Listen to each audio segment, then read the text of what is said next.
La Fiscalía pide prisión preventiva contra 2 exministros de Defensa, 2 exjefes militares por la compra de helicópteros Drup. Se investiga el delito de peculado.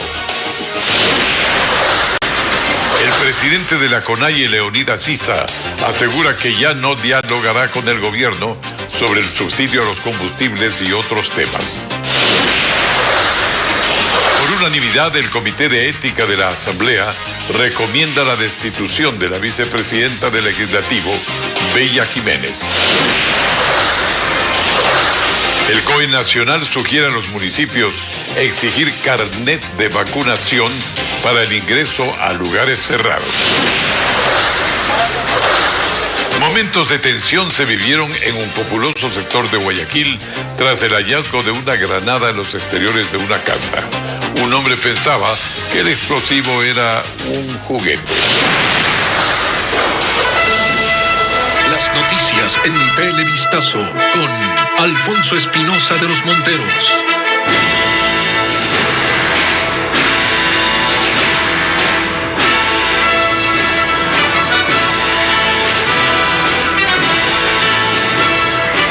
Buenas noches, amigos televidentes. La fiscal general Diana Salazar pide prisión preventiva para 15 procesados por presunto peculado en la compra de los fallidos helicópteros Drup, entre ellos los exministros de Defensa Javier Ponce y Wellington Sandoval, y exjefes militares también. La decisión está en manos del juez de la Corte Nacional, Luis Rivera.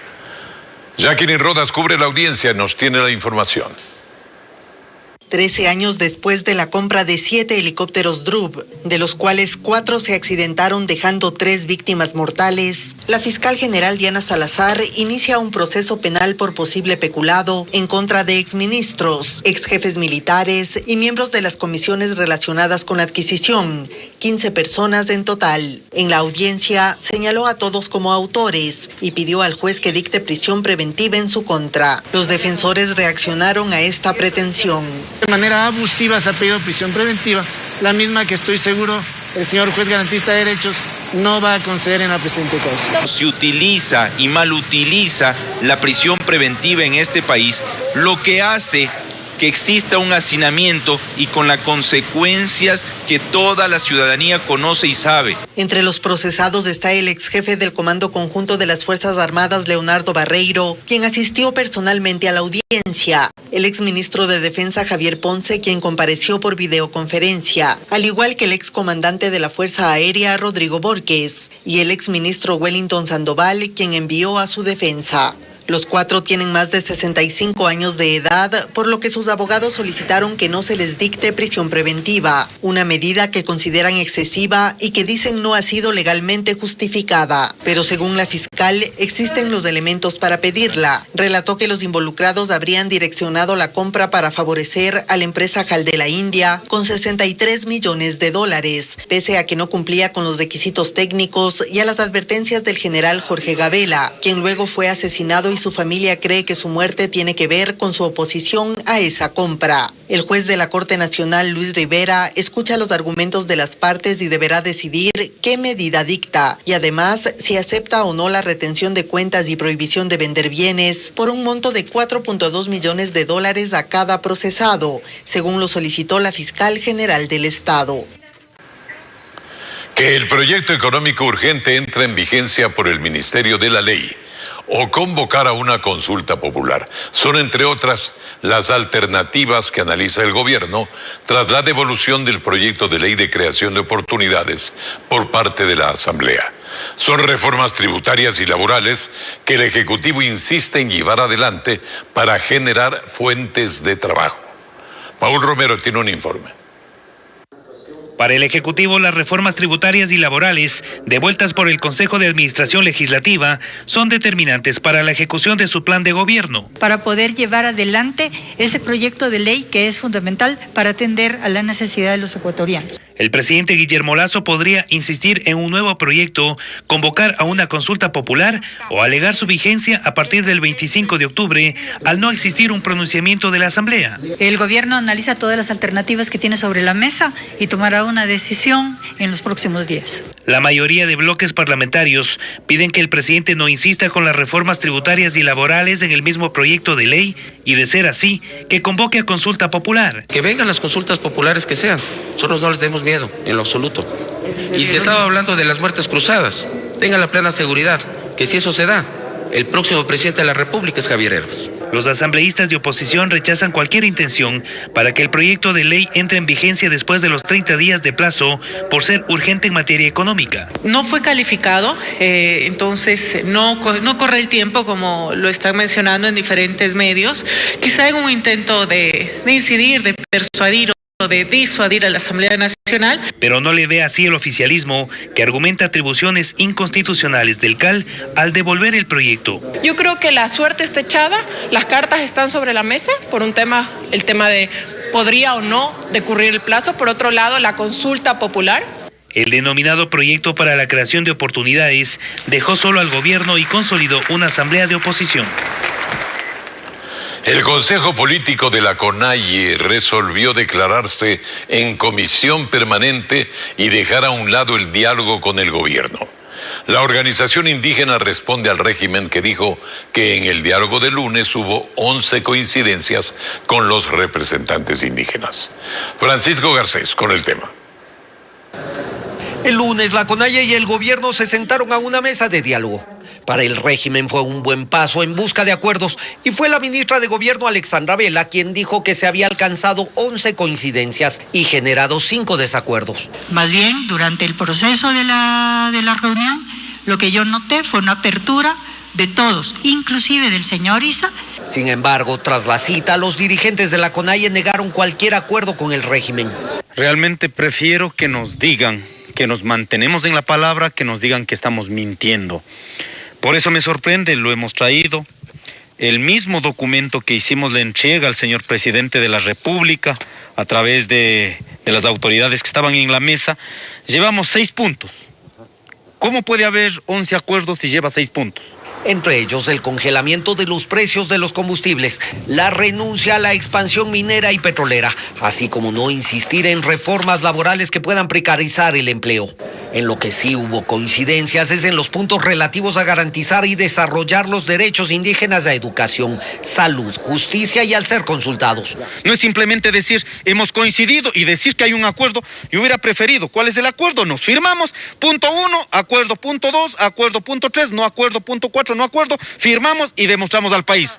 Pese a ello, ya que el gobierno reiteró su invitación para mesas técnicas con la CONAIE, los indígenas creen que no hay opción de diálogo.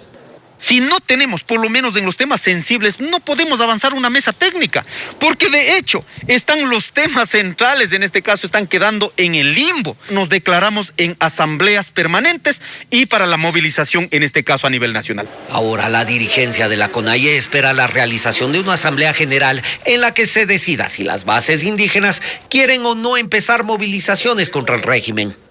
En primer lugar, transmitir. El presidente Guillermo Lasso asegura que absolverá toda inquietud relacionada con su patrimonio. Incluso le pide a la Contraloría que realice un examen especial al respecto. Las reacciones se dan ante la publicación de los llamados Pandora Papers sobre bienes en paraísos fiscales. Freddy Barros nos informa. La publicación de los Pandora Papers, en los que se señala que el presidente Guillermo Lasso tuvo empresas offshore, motivó al presidente de la Comisión de Fiscalización de la Asamblea, Fernando Villavicencio, a pedir información.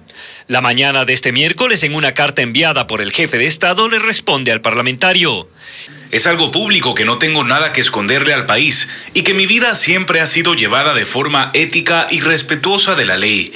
En consecuencia, para mí sería un gusto recibir a los miembros de la comisión en el Palacio de Gobierno, con el fin de que puedan hacerme todas las preguntas que estimen pertinentes ante la publicación aludida, porque es mi obligación como funcionario público aclararle al pueblo ecuatoriano cualquier inquietud que se pueda suscitar sobre el origen de mi patrimonio. Además, en la tarde, remitió una carta a la Contraloría en la que le pide que se realice un examen especial a su declaración patrimonial de bienes. Ratifica que renuncia al sigilo o reserva sobre sus datos bancarios. Lasso asegura que cumple con todas las disposiciones legales sobre la transparencia de su patrimonio. Por unanimidad, con 5 votos a favor, el Comité de Ética de la Asamblea Nacional aprobó el informe final que recomienda la destitución de la segunda vicepresidenta Bella Jiménez, acusada de cobros ilegales y de gestionar cargos públicos. El informe pasó a manos de la presidenta del Parlamento, Guadalupe Llori, quien deberá poner a consideración del Pleno de la Asamblea para su decisión. Para que Jiménez sea destituida se requieren 92 votos. La asambleísta, que pertenecía a la Izquierda Democrática, rechazó el informe. Que no me han respetado el debido proceso, no han respetado mis derechos constitucionales, ellos han hecho lo que han querido, han sido juez y parte, o sea, ellos acusan, ellos juzgan, ellos sentencian. No podemos permitir eso de ahí. Ahora resulta que los asambleístas vamos a estar a expenso de que una página digital o denuncias digitales pueda denunciar a aquella persona. Egner Recalde se desafilia del partido Izquierda Democrática. El asambleísta es acusado también de cobrar diezmos a sus ex colaboradores, mientras aparecen otras denuncias en su contra. Paul Romero nos informa. El asambleísta Egner Recalde, de las filas de la Izquierda Democrática, presentó su renuncia esta mañana al bloque. Mientras el Comité de Ética de la Asamblea se prepara para investigar las denuncias en su contra por presuntos cobros ilegales, él decidió dar un paso al costado de la bancada de Izquierda Democrática. Sobre Egner Recalde existe una denuncia de su ex asesora, Alexandra Mayanquer, quien señaló que el legislador les pedía dinero mensualmente a sus colaboradores para mantenerlo en su trabajo. Nos pidió en su momento cantidades ya exactas, ¿no? 500, 500, 200, 200 de las 4 personas que trabajábamos ahí en el despacho. Además, denunció que el asambleísta habría intentado que firmen una declaración juramentada para que desmientan su denuncia pública. Me está diciendo prácticamente que mienta. Mi mamá siempre me ha inculcado: tus principios y valores no son negociables. Recalde, sin contestar preguntas de la prensa, desestimó estas denuncias.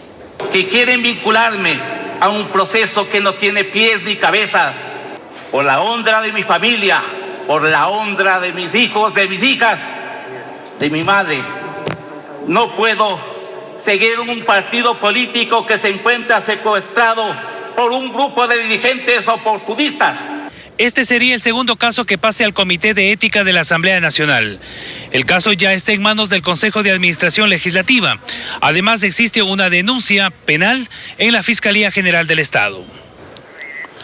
Hay confusión entre los familiares de los reos de la penitenciaría en Guayaquil, quienes buscan conocer el estado de salud de sus parientes o que sus parientes se beneficien ahora de una boleta de excarcelación. Para ello, desde hoy las autoridades han habilitado una mesa de información, una línea telefónica y un correo electrónico. Diego Cuenca con la información.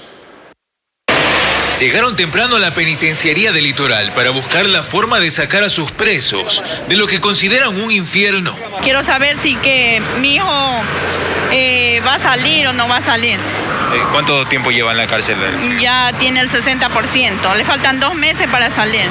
Mientras hay otros como Iván Vaca, de 81 años, un ex docente que fue sentenciado a 5 años de prisión por muerte culposa, luego de un accidente de tránsito. No tiene ni siquiera un abogado que lo ayude a salir de la cárcel de Guayaquil, pues él ya habría cumplido la mitad de la pena. Estoy listo para lo que venga. No me arregla ningún problema. Son decenas de familiares de los reos que aún no saben si sus parientes están con vida, como Daisy, que tiene un hijo en el pabellón 5, donde ocurrió la masacre de la semana pasada. Él me dijo que estaba herido y no me llamó más. No lo han sacado, ahí está dentro. Porque ya le faltan 22 días para que salga. Por eso la Gobernación del Guayas, a través de un comunicado, dijo que se ha habilitado 2 canales oficiales y permanentes para la solicitud de información de los internos de la penitenciaría del Litoral. Además, se anunció que habrá una mesa de información en los exteriores de esa cárcel, pero de último momento la colocaron adentro. lo que generó que formen largas filas para solicitar la información. Sin embargo, hay familiares de los reos que salen insatisfechos y con la incertidumbre de no saber si sus privados de libertad se van a beneficiar de boletas de excarcelación, porque algunos de ellos han cumplido incluso hasta más del 70% de la pena. No hay funcionario público, no hay abogado, no dan solución para nada. Los presos seguirán allá adentro. La confusión de los familiares se extendió hasta los exteriores de la unidad judicial Albán Borja, donde también buscan liberar a los presos. Los ministros del Frente de Seguridad del Gobierno acudieron este miércoles a la Comisión de Relaciones Internacionales de la Asamblea Nacional para explicar las acciones tomadas frente al incremento de la violencia e inseguridad en el país. Según las autoridades, han trabajado de manera conjunta la policía y las Fuerzas Armadas para frenar a la delincuencia y a las bandas transnacionales vinculadas al narcotráfico. La comandante de la Policía, general Tania Varela, reconoció que existe una crisis delictiva en el país.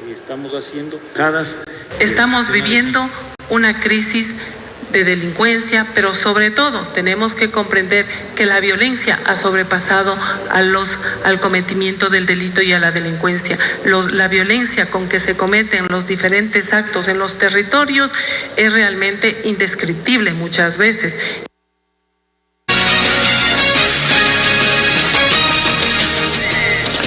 Tras un informe favorable sobre la situación epidemiológica en el país, el COE Nacional emite nuevas disposiciones.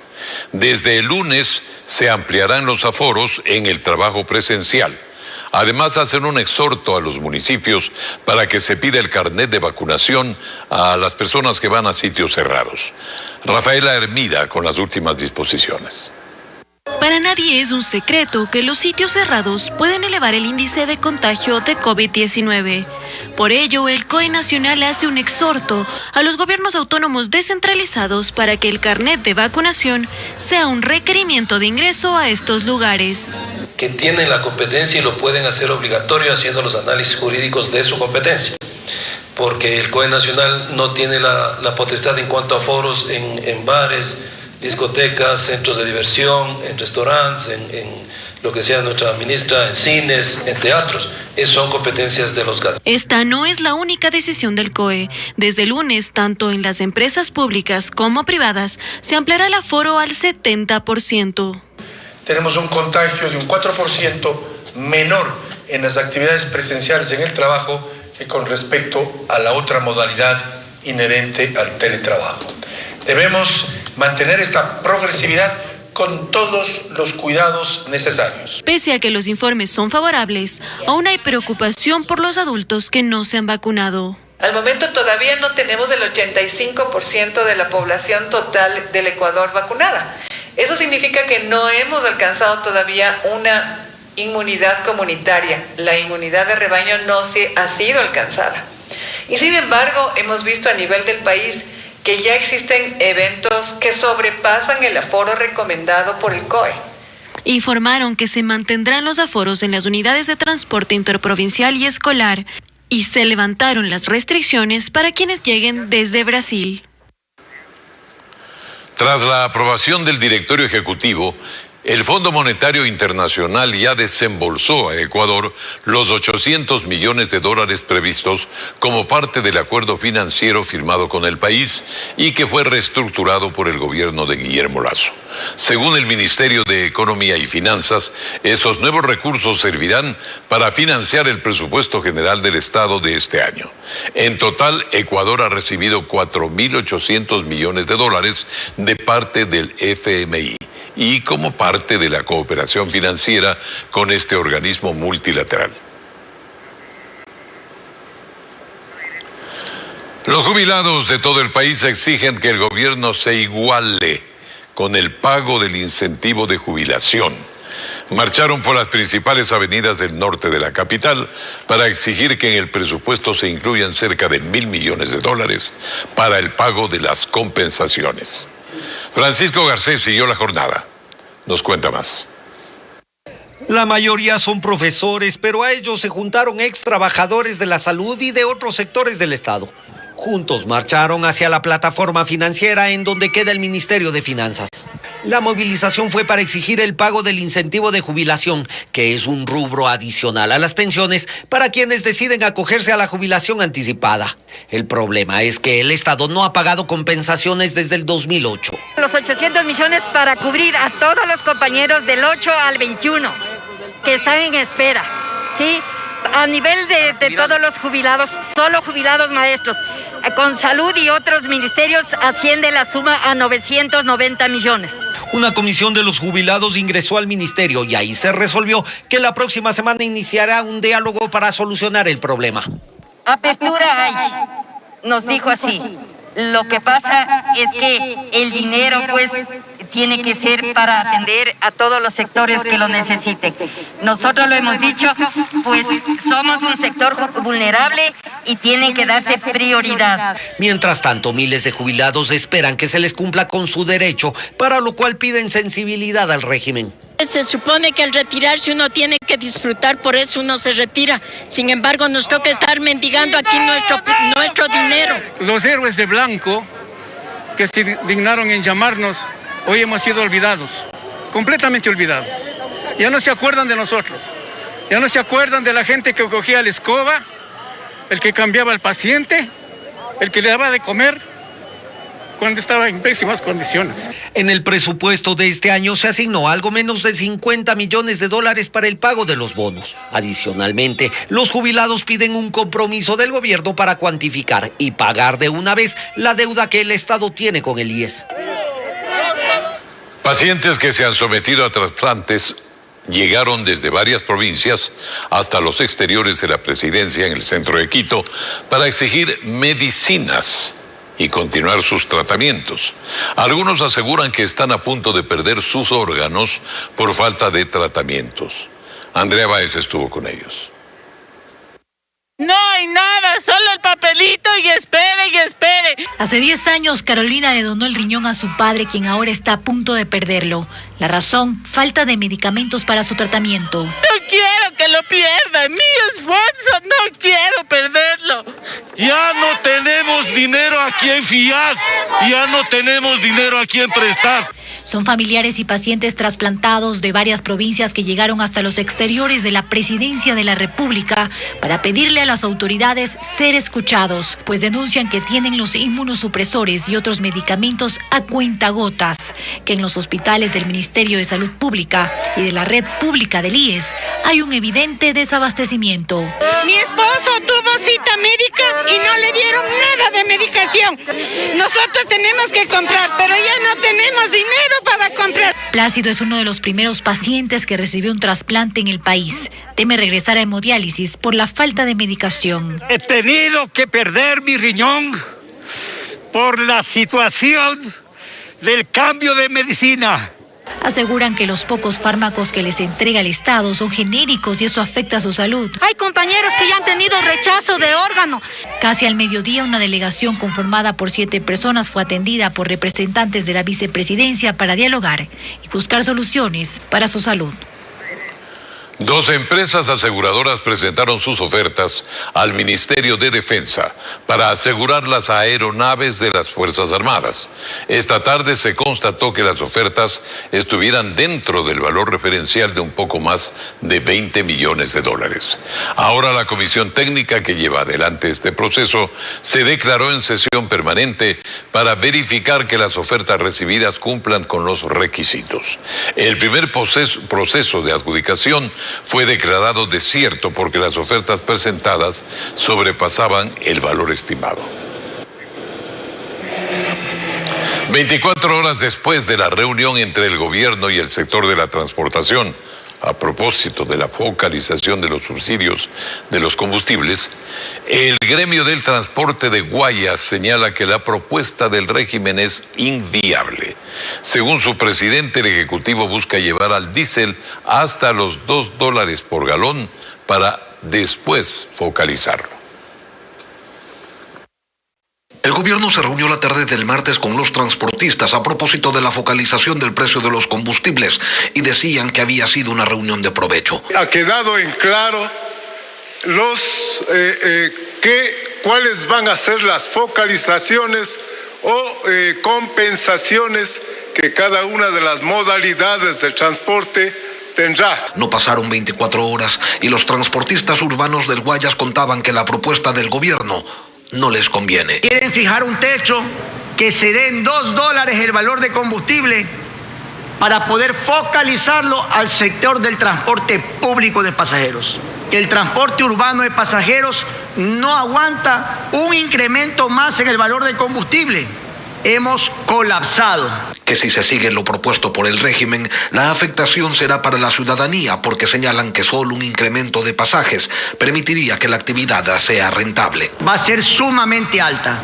Ya no estamos hablando de valores de 50 centavos, sino de valores mucho más altos. Y que su posición no es política, que no están amenazando con paralizaciones. Según los transportistas, la actividad se irá reduciendo paulatinamente porque no tendrán cómo pagar las unidades ni cómo darles mantenimiento. Las importaciones en dificultades. Los contenedores siguen demorando en llegar al país con los productos de importación. Y bueno, lo mismo sucede con las exportaciones, es decir, con los productos que salen del país. Un análisis de la Cámara de Comercio de Quito registra un incremento del 300% en el costo de los fletes y una espera de hasta 1 mes y medio en conseguir un contenedor. Juan Carlos Aizprúa nos informa.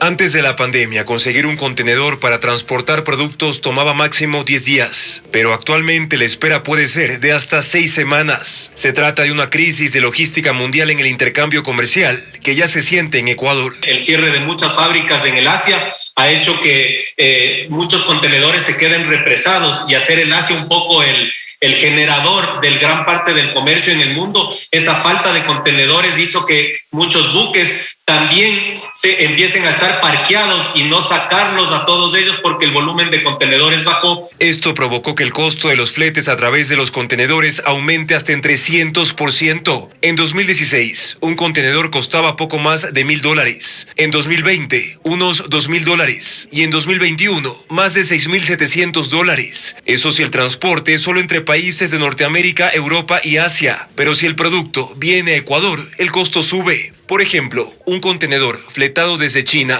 con 36 refrigeradoras, por el que en julio de 2020 se pagaba unos $2,000, en agosto llegó a costar $12,000. Yo le doy un caso concreto. Nosotros queríamos traer un contenedor, no encontramos un contenedor y tuvimos que consolidar carga en 3 contenedores para acomodar nuestra carga.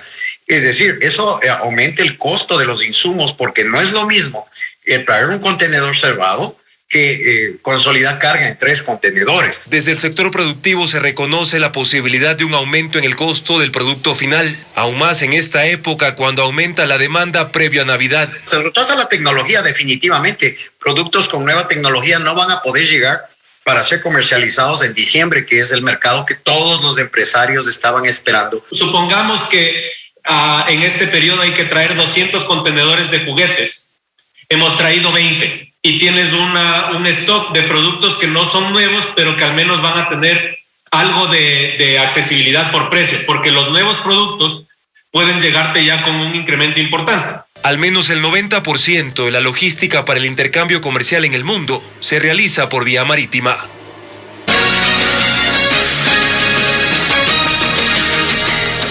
Más signos de violencia en el puerto principal. Esta mañana un nuevo asesinato se registró en el noroeste de Guayaquil. Ahí un hombre de 42 años recibió 4 tiros cuando salía de su casa. Diego Cuenca nos informa que en otro sitio en las afueras de la urbe, la policía halló un cadáver en estado de descomposición.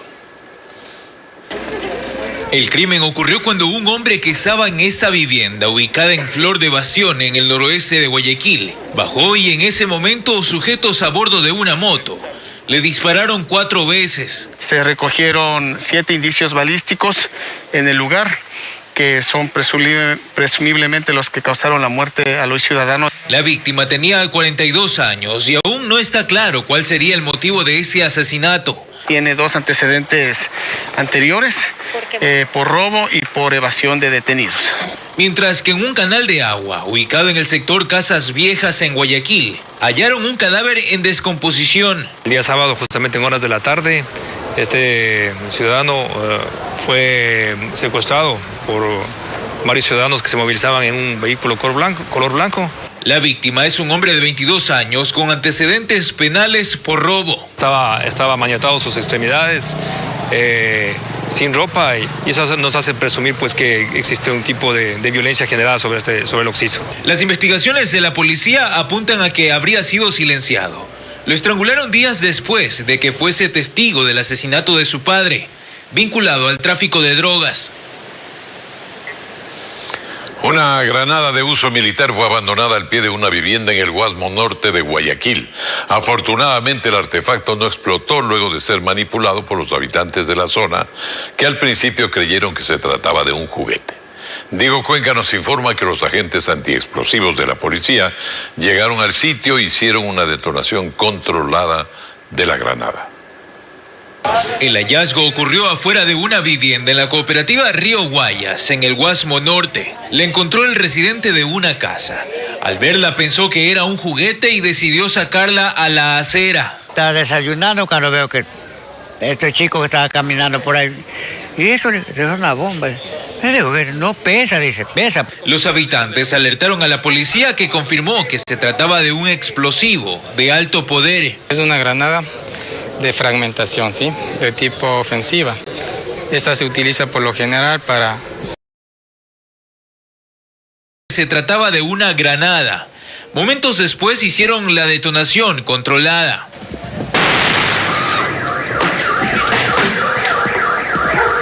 Si es que la persona lo manipulaba, entonces causa la muerte inmediatamente. Si a 5 metros puede causar la muerte de 1, 2, 3 personas que estén manipulando este tipo de artefactos. Quienes viven en el lugar quedaron atemorizados. Vi pasar un automóvil lujoso blanco y yo escuché que se bajó uno y alcanzó a tirar algo. Y ahí después se subió y se fue a toda velocidad por el callejón de ahí. Los agentes tratan de identificar a los sujetos que abandonaron la granada en esa zona del sur de la ciudad.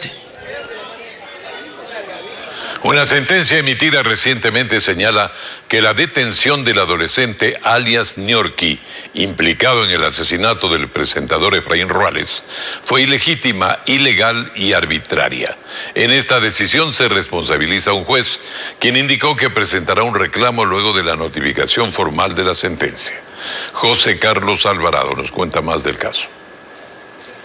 Casi 10 meses han pasado desde el asesinato del presentador Efraín Ruales y los litigios continúan por este crimen. Alias Ñorqui, uno de los sujetos que supuestamente iba a bordo del vehículo desde donde mataron a Ruales, fue favorecido en una sentencia. Un juzgado decidió aceptar el recurso de apelación interpuesto por la defensa pública del implicado y revocar la sentencia dictada por la Sala Especializada de lo Penal de la Corte Provincial de Justicia del Guayas, en la que se negó la acción constitucional de habeas corpus deducida por el impugnante. La sentencia indica que el internamiento preventivo en el caso del adolescente se volvió ilegítima, ilegal y arbitraria. Ñorqui fue detenido en marzo de este año en Lomas de Sargentillo, Guayas, pero el señalado dio otra identidad, por lo que no se pudo constatar que era menor de edad hasta días después, cuando se le realizó una pericia antropológica. Ñorqui no estaba en prisión desde hace meses. Al sujeto se le otorgó medidas alternativas y permanecía en el domicilio de un familiar. En esta decisión también se declara la responsabilidad de los jueces Reinaldo Ceballos y Lilian Ponce por la vulneración de derecho a la libertad del adolescente. El juez Ceballos reaccionó ante esta decisión tomada por otro magistrado. Este ciudadano suplantó la personalidad del hermano mayor y engañó a la policía, engañó al fiscal, engañó al juez que conoció el delito flagrante, que calificó la legalidad de la detención y dispuso la prisión preventiva. Pero no fui yo como juez que actuó ahí. Sin embargo, la medida no exculpa a alias Ñorqui del proceso por el asesinato del presentador, pero sí obliga a medidas de reparación a favor del adolescente. Solicitamos una versión con el defensor público de alias Ñorqui, pero indicó que no tiene autorización para dar una entrevista. Las muertes violentas aumentan en la provincia de El Oro también. El último caso se registró en el cantón Machala, donde un hombre fue asesinado mientras dormía en su casa. Nuestro corresponsal Fabricio Lapo nos cuenta que el crimen ocurrió en presencia de las hijas y la esposa de la víctima. Con 9 tiros fue acribillado un hombre identificado como Marcos Macas en Machala, provincia de El Oro. Ocurrió cuando 2 sujetos tumbaron la puerta de su casa e irrumpieron en ella para asesinarlo mientras dormía. El fiscal Cristian Ayala mencionó que el crimen ocurrió frente a la esposa e hijas de la víctima. Hasta el momento que han ingresado personas armadas al domicilio y han procedido a realizar varios disparos de arma de fuego hacia la humanidad de la víctima. Los sujetos escaparon en una motocicleta. Según la policía, la hija menor de la víctima fue quien dio aviso al EQ 911. Un familiar del fallecido señaló que el hombre ya había recibido amenazas. Pero esto ya venía desde hace mucho tiempo mismo, sido por lo que él por ahí ha dicho que por lo que estaba aquí, una vez hubo una invasión aquí y todo eso, pues por todo eso creo que lo matan, no sé la verdad. Agentes de criminalística realizaron el levantamiento del cadáver, mientras familiares en los exteriores de la vivienda pedían justicia. Según datos de la policía, en lo que va del año en la provincia de El Oro, se han registrado 109 muertes violentas en comparación con los 59 asesinatos del año anterior. El cuerpo de la víctima fue trasladado hasta el centro forense de Machala, mientras la policía efectuó la búsqueda de los 2 sujetos que participaron en esta nueva muerte violenta. 2 extranjeros fueron detenidos en Tulcán por transportar 129 bloques de marihuana en los asientos de un vehículo. La mercancía ilegal estaría valorada en unos $40,000, como reporta nuestra corresponsal Paola Andrade. Las organizaciones dedicadas al narcotráfico cada vez son más avesadas y muestra de ello es este cargamento de 129 paquetes de marihuana que era transportado a plena vista en sacos de yute, tanto en la cajuela como en los asientos posteriores, sin ningún tipo de camuflaje. Al divisar este vehículo que se observa aquí, con placas de Colombia, tratan de darse a la fuga, logrando inmediatamente la detención de dicho vehículo, en cuyo interior se encontraban 2 ciudadanos de nacionalidad colombiana. Una vez realizado el registro correspondiente en dicho vehículo, se encuentran 129 bloques. La aprehensión de esta droga se realizó durante un operativo de control en la parroquia de Urbina, perteneciente al cantón Tulcán. Se trata de una zona con múltiples pasos informales que conectan Ecuador con Colombia y que son utilizados para el ingreso de droga. Es para consumo interno, realmente estaba para Pichincha, es lo que le estaban trasladando. Lógicamente iban a ser luego transportados en otro vehículo, entregados a otro vehículo para ser transportados de la ciudad de Quito. Esta droga está valorada en $40,000. El conductor y el acompañante de nacionalidad colombiana fueron detenidos. Y así, amigos, estamos llegando al final de nuestro noticiero. Muchas gracias siempre por acompañarnos. Que la pasen muy bien.